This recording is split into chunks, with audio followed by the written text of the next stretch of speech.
धन्वन्तरि ध्यानम् अच्युतानन्द गोविन्द विष्णो नारायणामृत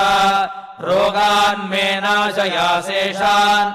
आशु धन्वन्तरे हरे आरोग्यम् दीर्घमायुष्यम्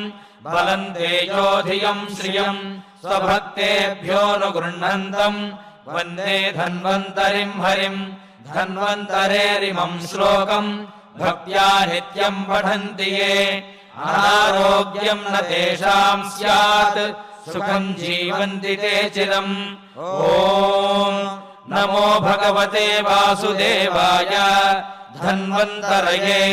अमृतकलशहस्ताय वज्रजलौकहस्ताय सर्वामय विनाशनाय त्रैलोक्यनाथाय महाविष्णवे स्वाहा ॐ वासुदेवाय विद्महे सुधाहस्ताय धीमहि